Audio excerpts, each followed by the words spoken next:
السلام علیکم دوستوں آج ایک نظم پیش کر رہا ہوں، تھوڑی تلخ ہے، برداشت کر لیجئے گا۔ ہمیں ہے یاد اب تک وہ لڑکپن کا زمانہ تھا، ہمیں ہے یاد اب تک وہ لڑکپن کا زمانہ تھا، ہمارے بھائی اور بہنوں کے بچپن کا زمانہ تھا۔ بہت چھوٹا سا ایک گھر تھا جس کی چھت ٹپکتی تھی، بڑی مشکل سے برساتوں کی ہر ایک رات کٹتی تھی۔ سلاتی تھی بہنوں کو کبھی ماں آنچل کے چلمن میں، کبھی ابو چھپا لیتے تھے ہم کو اپنے دامن میں۔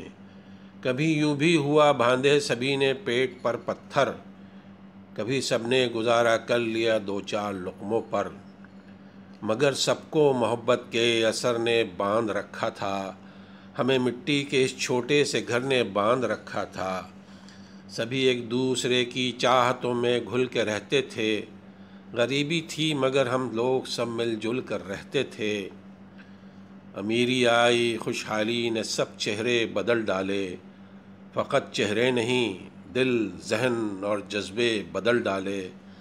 مکان سب نے بنائے اور سب یوں گھر میں جا بیٹھے، مکانوں کی چمک میں خون کے رشتے بھلا بیٹھے۔ پڑوسی غیر ہے یہ سوچ کر مسرور رہتے ہیں، پڑوسی غیر ہے یہ سوچ کر مسرور رہتے ہیں، بہت خوش ہیں کہ اپنے بھائیوں سے دور رہتے ہیں۔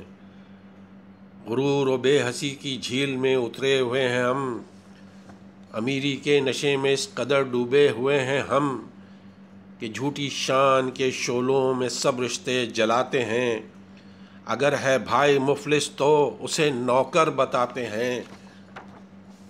ہمارے دیدہ پرنم نے وہ منظر بھی دیکھا ہے، جواں ہوتے ہوئے اولاد کا دل پتھر بھی دیکھا ہے۔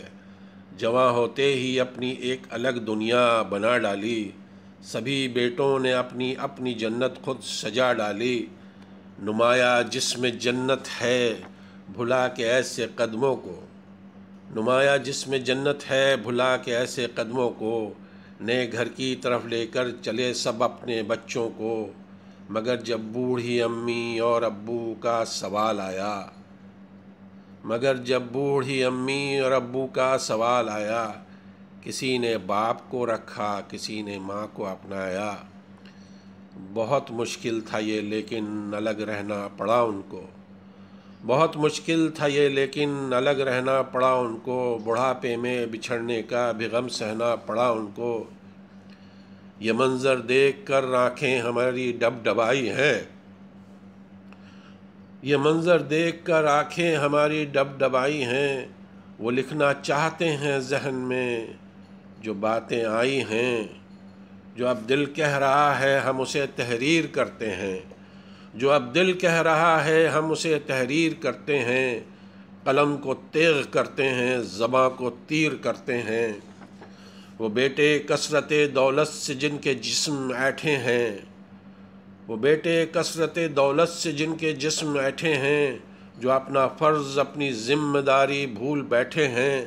سبھی ان بے حسوں کا کل برا انجام ہونا ہے، سبھی ان بے حسوں کا کل برا انجام ہونا ہے، انہیں تو زندگی میں ایک دن ناکام ہونا ہے۔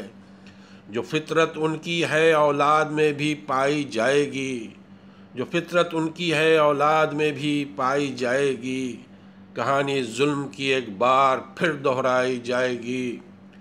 حیا سے اس گھڑی وہ لوگ اپنا سر جھکا لیں گے، حیا سے اس گھڑی وہ لوگ اپنا سر جھکا لیں گے، جب ان کے جواں بیٹے انہیں گھر سے نکالیں گے۔ شکریہ میرے دوستوں، السلام علیکم ورحمۃ اللہ۔